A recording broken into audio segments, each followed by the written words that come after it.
going on, guys? Welcome to another episode of the Reachin and Teachin podcast. Here is my co-host today, Joel Lopez. What is going on, my guy? What up? Bro. What up? Y'all see the set behind us right now. You feeling it? Yeah, I'm not gonna lie. See, I'm just trying to contain the excitement. I never felt anything like this. Nah, man. Listen, we are back and better than ever. Obviously, a lot of you guys rock with our previous episodes of this new rebrand, and now we upgraded to a whole rooftop, baby. Rooftop, man. Yo, when you see us on the rooftop, know that we mean business. This is growth and evolution for you right here, live and direct. You see it through us. Oh man, Live through us. It is a beautiful day here in New York City, and it is a beautiful day to talk about some esports, man. And talk about just a couple of things that's been on my mind lately, and one of them is the drop of the new Super Mario Bros. Movie, man. Super Mario. Let's get it. As of this recording, it just recently dropped. Mm-hmm. And it's been highly anticipated, and one of those games turned into movies that a lot of fans of this series wanted to see and see if it's done right. Yeah. And so far, from critics, not from critics per se, but from the fans. Of the actual series, It's hitting. is they liking it. It's they hitting. really They rocking feeling with it, and I think that's a feeling beautiful thing. So it got me thinking, right, about what other games have been turned into movies, and then and honestly, if it's been good or not. You know what I'm saying? And I think we talk a little bit off camera. It's been some stinkers. Yeah, I'm not gonna lie. See, this is a weird kind of conversation too. I mean, especially like, first of all, it's two different spectrums, right? Yeah. So like when you're getting our opinion and we're talking about this, it's really from it could be from the perspective of people who love movies, right? Yep, So like you like movies, so you have an opinion on a movie because a movie is good. But you going into another lane when you're looking at it from a lens of a gamer. Because gamers are gonna fact check everything that this movie is talking about, and it better be accurate. Better be accurate. So, in honor of Super Mario Bros. Movie and things, I think we should start this off by saying, bro, like, I'm just gonna drop, a couple games. We can go back and forth with it. Couple things that we understand and kind of talk about a little bit. Kind of briefly touch on it and see if it's worthy of being a game turned into a movie. An adaptation. So I'm gonna throw one out here that kind of sort of recently came out. Uncharted, bro. So for those of you who actually followed the series, the way. What's up? The pain I felt like. you know it's real. I couldn't hide it. I know it's real, bro. Just the energy. But continue. I just gotta let you know I'm on it. I already see where this is going. So for those of you who, I'm sure a lot of you who are watching and listening have heard of the series Uncharted. Stars Drake as this opportunistic adventurer, kind of almost like on the Indiana Jones type of vibe, just for like the newer generation. Yeah, of course. And it's been a staple for PlayStation since 2007. Well, I'm not gonna lie, Uncharted. It had to be 15 years. Who developed that? Naughty Dog, bro. They've been in the game for a minute. Yeah. Shout out to Naughty Dog. Shout out to Naughty Dog, and I think for obviously fans, I mentioned before about Super Mario Bros. I mean, there are some dedicated hardcore fans. Because that was always a staple for PlayStation. When you look at PlayStation, there were certain games that you were associated with the console itself. Of course. And Uncharted became that, right? And recently they dropped the movie. I believe it was last year, if I'm not mistaken. I think it was recent couple joints. Yeah, within the last 3 years, for sure. It's close. And it starred Mark Wahlberg and Tom Holland. Tom Holland, who is obviously the current generation Spider-Man. And look, you know what? It looked like he wanted to make it sound really good at first, and then just that pause of shame, like, Nah, so I'll say this, right? It wasn't bad. I just feel like they kind of missed on the casting a bit because Tom Holland as like the Drake of the movie. You don't think that was really hitting the character? It didn't hit because the reason why Tom Holland works for Spider-Man is he has a young face. He looks young, even though he's like grown man. I think he's like almost 30 or pushing 30. Right. Drake was like a man, like the little stubble, he was kind of athletically built. Tom ain't that, bro. Like he was a baby face. And I know it's a movie supposed to suspend your belief a little bit, but it was just like, something's missing here. And I felt like, in this day and age with that type of movie and that type of CGI in it, it just kind of threw me off for a little bit. And it's a little off-putting. I guess that's the best way to put it. So I think it was a decent attempt, but they kind of missed the ball on that one a little bit for me. And it seems like things like that happen. So just on the topic itself, right? Like when we're thinking about these movies, we brought up Mark Wahlberg, who Joel, our producer, he actually brought up Max Payne, right? So we Yes, talking about sir. Max Payne. That was another movie adaptation that came from the video game that Mark Wahlberg played in. Mm-hmm. So the point here that I'm kind of making, or the connection between actors, so like, you ever get that feeling when you watch a movie or play a game and like you see this actor that you know him from somewhere else? Yeah. And it's hard to really buy into that character because all you see is that other role that they played. Yep. So like, this is one of them things, right? So like, you have this really top movie, and some people may not mind it, but it's like maybe somebody who watches that movie only sees Max Payne or only sees this character from another movie. So I think movies do sometimes have a difficulty casting roles for movies, especially big names like Tom Holland, who's playing the MCU Spider-Man. Currently, like it's real recent. Like so, like you're Nathan Drake and you're Peter Parker. It's like it's hard right to now. really identify. I can't see you as nothing else but Peter Parker. It's rough. So I can definitely see how that could also be something that's a bit off-putting. And to that effect, Joy, GoldenEye. So Pierce Brosnan. So that's a good point, right? So that's a great point. Pierce Brosnan is one of my favorites because I'm a James Bond fanatic. My dad was a fan growing up with Sean Connery. Crazy. Now you talking. OGs, now you talking. You know what I'm saying? So no one doubt my James Bond fandom, baby. I'm out here, bro. Watch them all, baby. You just ready with the knowledge. And shout out to Daniel Craig for doing an amazing job on the last, 4 or 5 films. He did. But when growing up in the 90s, like Pierce Brosnan was James Bond. He was the face of the game, GoldenEye, the game. And it's hard to look at him, right, and see anything else but that. So when Daniel Craig even got put on, it was like, where's Pierce? Yeah, where's my guy? Yeah. So he had to work his ass off to kind of get to the point where like that's forgotten, right? And I think in gaming terms, right, like when now it's a little bit different, right? Because it was a movie first, then the game came out afterwards. So they had a little bit of a leeway there to kind of play around and have some fun. But one game I will say that like it's difficulty for people to kind of like take themselves out of it in terms of like an actress or actor playing the role is Tomb Raider. When you look at Tomb Raider, right? Classic game, classic game, right? And PlayStation got a lot of staples from that era, bro. Come on, B. That's another episode, but that's crazy.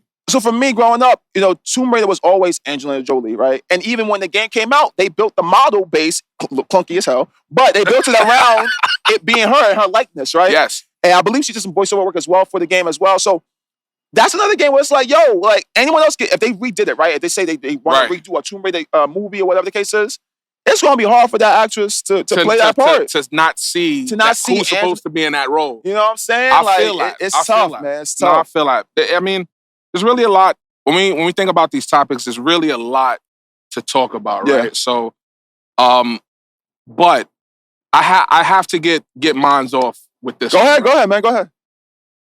And to all my survival horror fans, this one is for you. I'm going to dedicate this to you because I know that I'm not the only one that feel this way. Resident Evil, bro. Woo, I knew it. Talk to him. Resident Evil. Now, let me tell y'all something.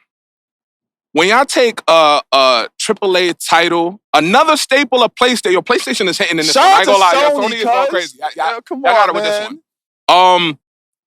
When y'all take a title like that, bro, that's just been cemented in gaming lore. I'm talking about people who don't play Resident Evil or don't play horror games know about That's the go-to horror game. That is the experience that people think about when it comes to survival horror and just that genre of gaming. So like, it's cemented. Like they're up there.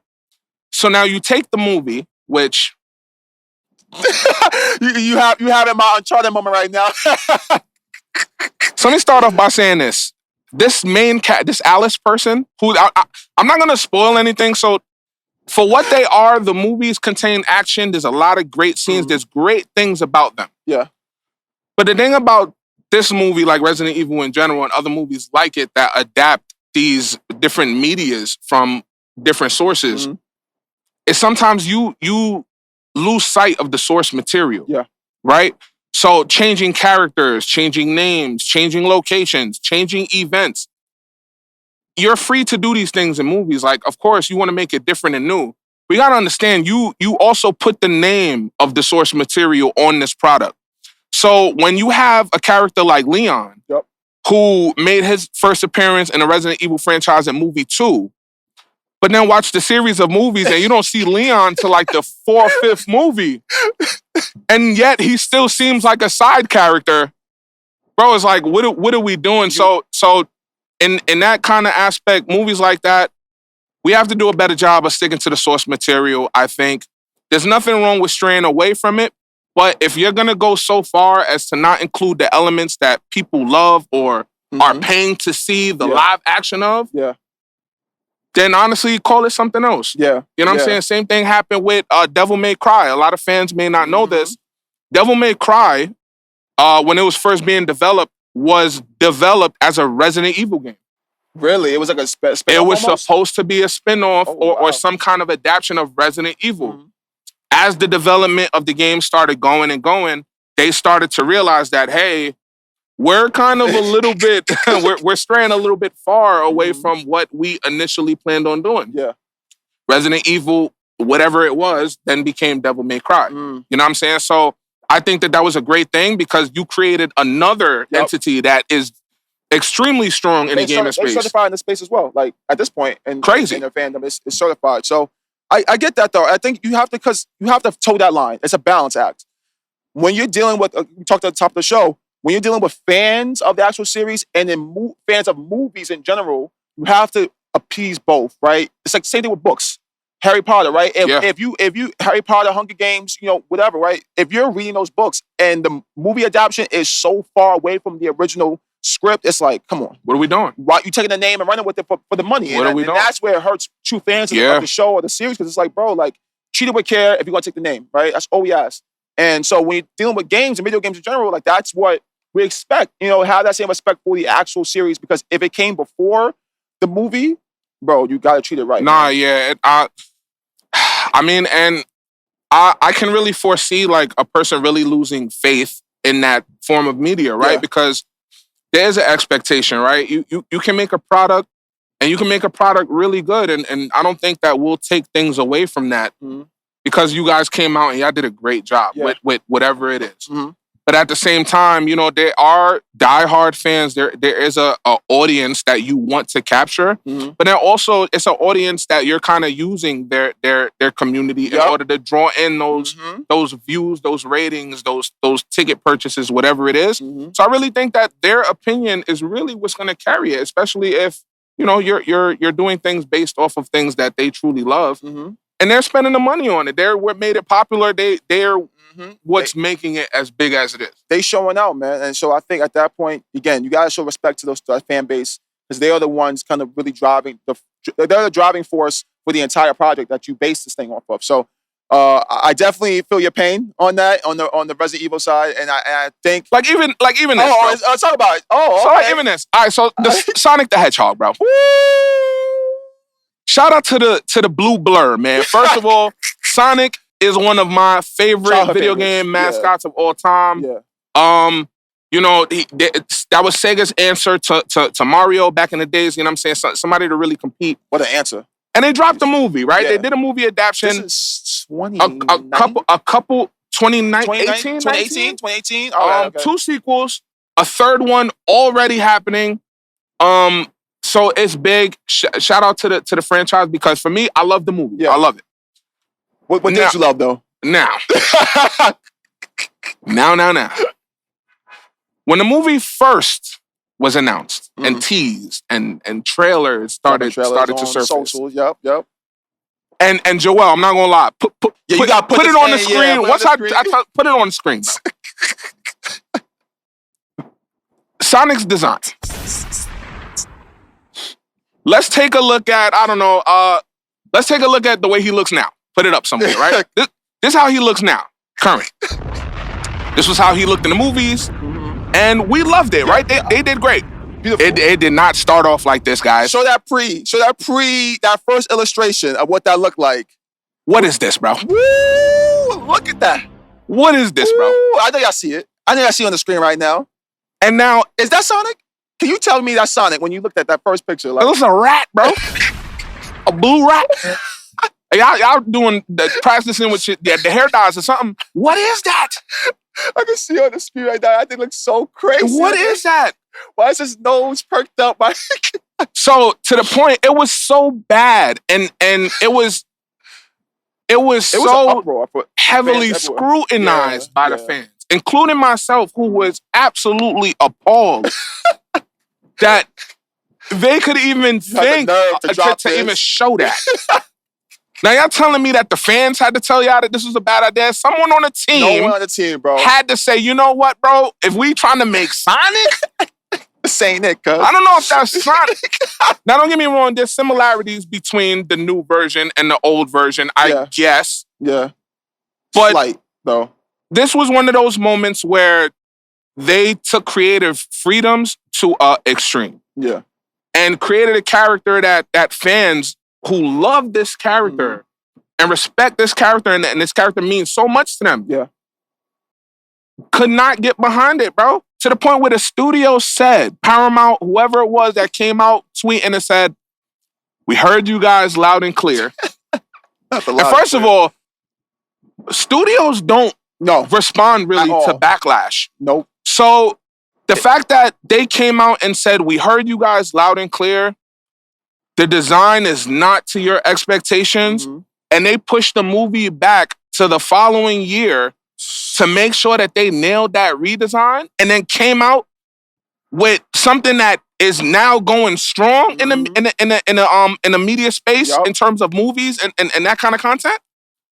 Shout out to them for actually listening. That's a prime example of what it looks like and sounds like to hear the cries of the community and the fans who you're supposed to be doing this for. 100%. You know what I'm saying? Yeah. So terrible job with the first one. I don't know what the creative designer on that was thinking, but I'm glad that they went back to the drawing board and gave us something that we could be proud of. Yeah, man. For something that we love. Because at the end of the day, man, these studios make too much money for you not to do it right.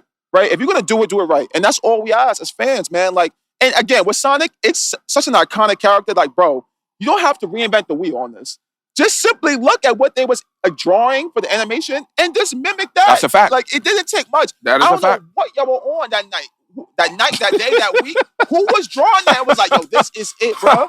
Y'all wasn't being lazy, bro. I ain't gonna hold y'all. Y'all was being lazy. Think no one's gonna know this. Like, yo, this is Sonic. We'll take it. But everyone But that also leads into the other adaptation that recently dropped with, I believe, Ryan Reynolds, Pikachu, right? Ah, yes. And so, as we kind of go through this, I'll kind of do a little bit quick hitters here and kind of get your thoughts on both fast. But Pikachu, how did you like it? Did you think that it was a good job, the live action version of it, based off obviously what the anime was? Yeah. And yeah. So the movie was cool. I think it was great for them to bring some of those, creatures that we've loved and grown up with to life and kind of see them in a different light. Was it the one that fans were waiting for? I really don't know if I could co-sign that. I mean, if you think about it, so their first live action movie, right? It was based on the Pokemon media, but it was also based on a Detective Pikachu game that was for the DS. Yeah. Which the game itself, and this includes me, it was a little weird. It wasn't a typical kind of Pokemon game. I never played the person, but from what I understand, doing research on it, like from the fan perspective, it wasn't one of those games that was heralded, right? It wasn't, it was an adaptation. It was a spinoff that wasn't really catching on with most of the true fans of the series. So but I think though it was a good.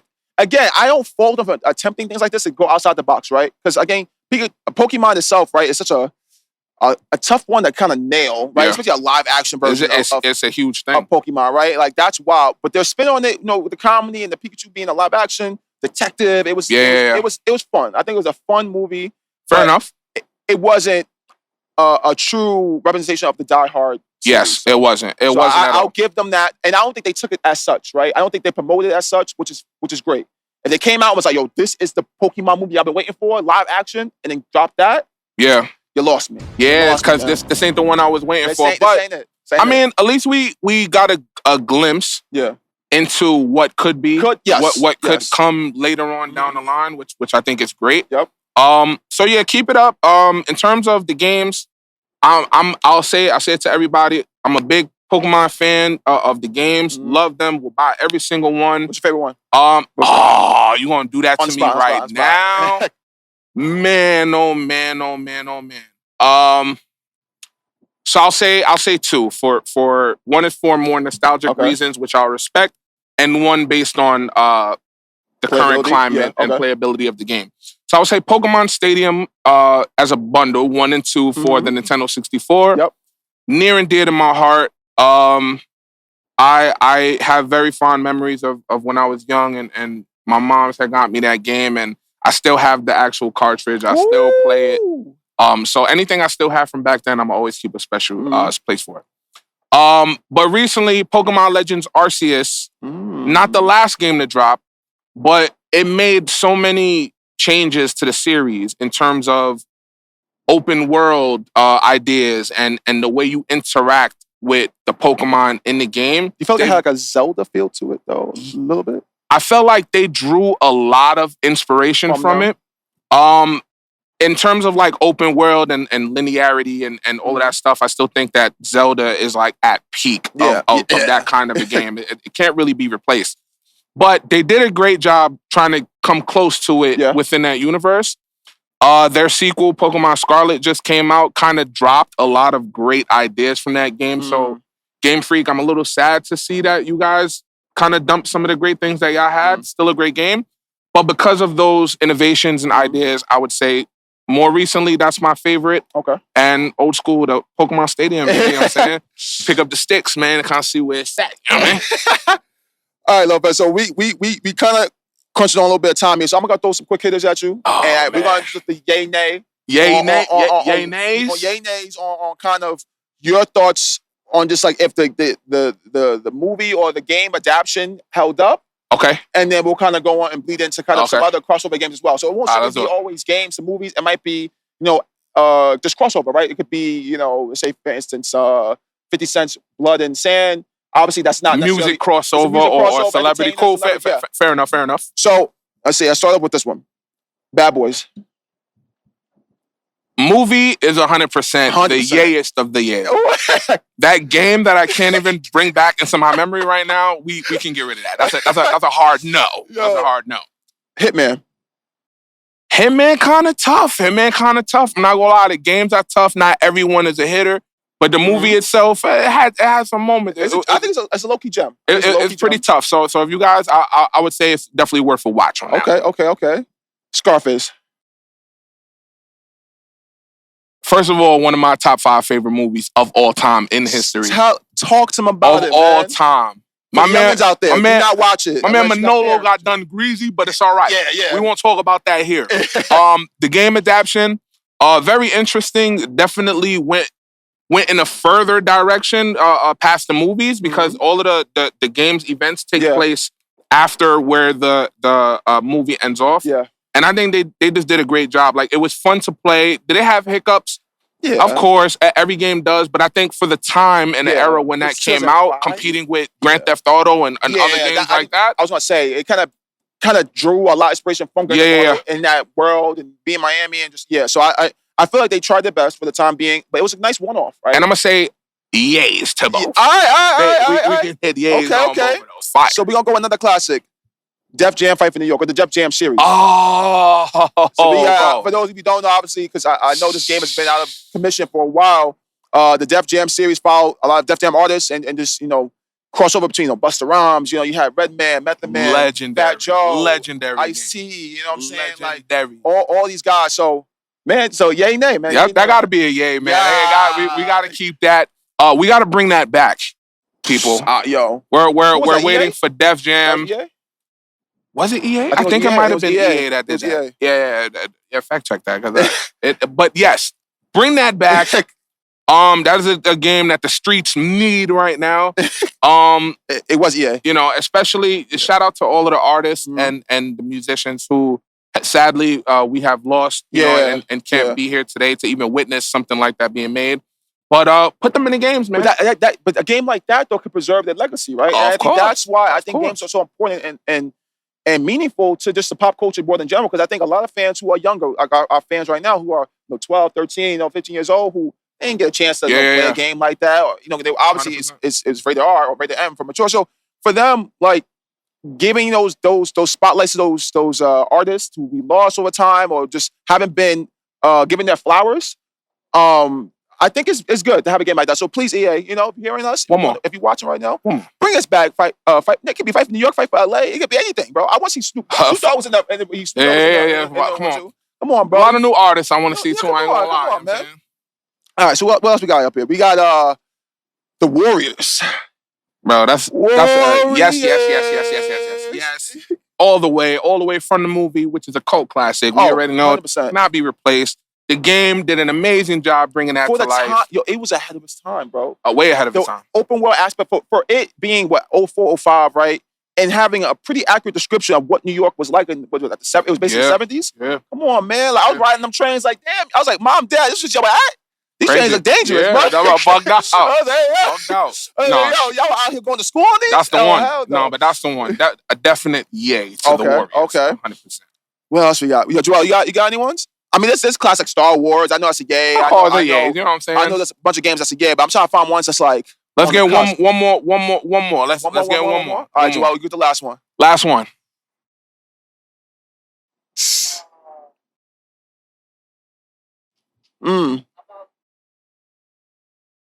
Oh, Mike Tyson's Punch Out. So, is this the original sports final boss? I think so. Because that game was just like the original. All right, so Mike Tyson's Punch Out, classic game for the NES, came out for the Super Nintendo. Later came out for the Wii, different consoles. Legendary title. Mike Tyson basically came out with the first one, and then everyone else, they kind of did away with the Mike Tyson name. Mike Tyson was virtually impossible to beat in this game. Wait, have you beaten it? Bro, let me tell you something. So just recently, I was actually playing with either the regular Punch Out or Super Punch Out on Nintendo Switch's online service, which they have the games there. Mm-hmm. I got to a point where I was playing the game and I got to the boss, and you have to like input so many specific buttons and movements and maneuvers that it just it was very difficult. I'm gonna say yes to the fun and nostalgia of it, but I'm gonna say no to the difficulty. Let's make another one. But so for next gen, you think in the next gen world, and I'll be our last one, could a game like that survive in today's world? A final boss, sports game like that, could it work in 2023? In this genre, it's hard, but if you throw an Elden Ring player on the sticks and give someone who knows a real challenge, they'll be able to do it. Okay. Yo, shout out to Elden Ring, big game of the year, bro. Of course. Called out in OCO magazine. I called it. What happened? We called it. We called that CI Esports. Shout out to OCO magazine. We called that. We called that. Go check it out. Check it out, man. CIEsports.com /magazine. The links is all there. Go download it. It's free for everybody. Hidden gems in there. Another issue will be coming, so keep your eyes locked on that. Real soon, man. Keep it locked. Keep it locked. Man. It's about that time of the year, baby. Keep it locked. But that is it for us today, man, on the episode of Reachin Teachin Podcast. Man, Lopez, man, thank you so much, my guy. You know what I'm saying? But coming on the show Fun as always. A lovely episode. You know what I'm saying? Shout out to Joel for producing it, as always. Of course. That's the man himself. And we are going to enjoy this beautiful day. Of course, man. we have to. Look at this, man. We're just going to chill out. I got people to see and places to be, baby. Come on, man. We outside, man. Places to be. I got to be right here. I'll sit here for baby. a little while longer and just enjoy this nice weather. But thank you guys so much. We really appreciate it. Take it easy, guys, and we'll catch you guys later, man.